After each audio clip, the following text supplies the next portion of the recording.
Kamusta sa lahat? Sa video na ito, ipapakita ko ang mga astig na produkto na binili ko sa website na AliExpress. Hindi mahal ang mga produktong ito at talagang maganda ang pagkakagawa. Pwedeng gamitin ito ng mga mahilig mag-ayos ng bahay, lalo na sa mga radio hobbyist.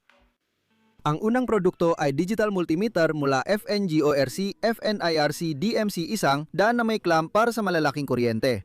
May kasamang dekalidad na probe at thermocouple ang multimeter para sa pagsukat ng temperatura. Buksan natin ang multimeter para makita ang mga mode ng pagsukat nito. Unang mode ay para sa direct at alternating current gamit ang mode button. Pangalawa naman ay para sa direct at alternating voltage. Ang ikatlong mode ay para sa resistance, continuity test at diode check. Ikaapat para sa capacitors, ikalima para sa frequency at temperatura. Ang huling mode ay para sa phase indicator at hanap ng nakatagong kable. Ikabit natin ang mga probe at subukan kung paano gumagana ang multimeter. Ang mga probe ay gawa sa malambot na silikon at matatalas ang mga dulo nito. Kukuha ako ng saksakan para sukatin ang alternating voltahe. Tulad ng nakikita ninyo, gumagana lahat. Ngayon, kukunin ko ang power supply at susukatin ko ang direct current na voltahe. Ang mode ay pinapalitan gamit ang mode button, gaya ng sabi ko. Gumagana pa rin lahat. Susukatin na natin ang resistensya. Mabilis magbasa ang multimeter gaya ng nakikita ninyo. Gumana ang continuity test. Susukatin naman natin ang kapasidad ng kapasitor. Nagpakita ito ng 474 microfarad at maayos sumusukat kahit may margin of error. Ang live mode ay pangtukoy ng phase. Interesting ang mode na ito, wala sa ordinaryong multimeter. Ang NCV mode ay para sa paghahanap ng nakatagong kable. At ipinapakita rin ito ang mga kable na may kuryente. Tanggalin natin ang probes at gamit ang clamp meter, susukatin ang kuryente gamit ang 200 W na bombilya bilang load.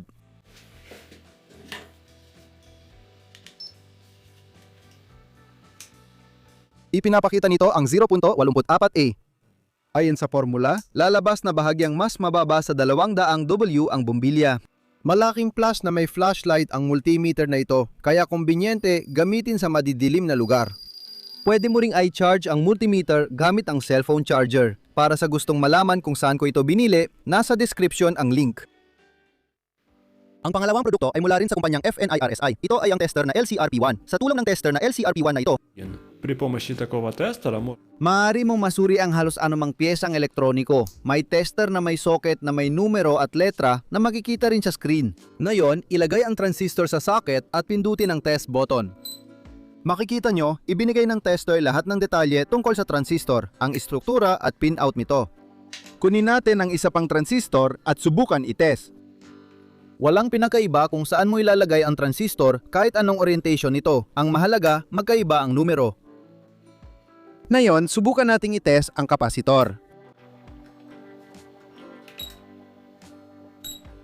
Ipinakita ng tester na 329 microfarad na kasulat sa kapasitor ay 330. Sunod, susukatin ang mga resistor.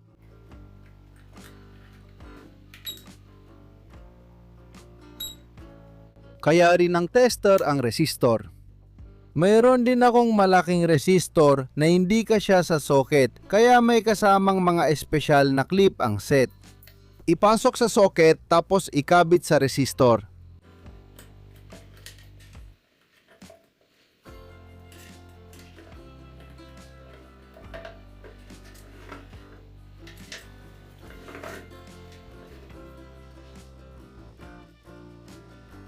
Tulad ng nakikita ninyo, lahat ay pinag-isipan hanggang sa maliliit na detalye.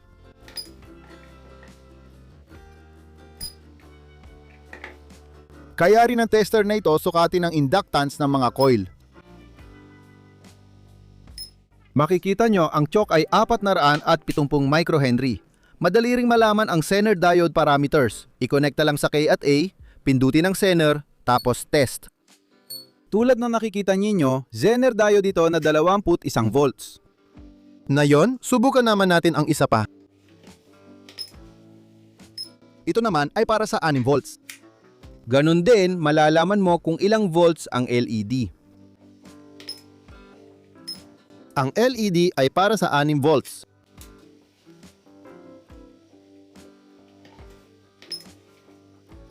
Ang berde ay para sa 1.9 volts.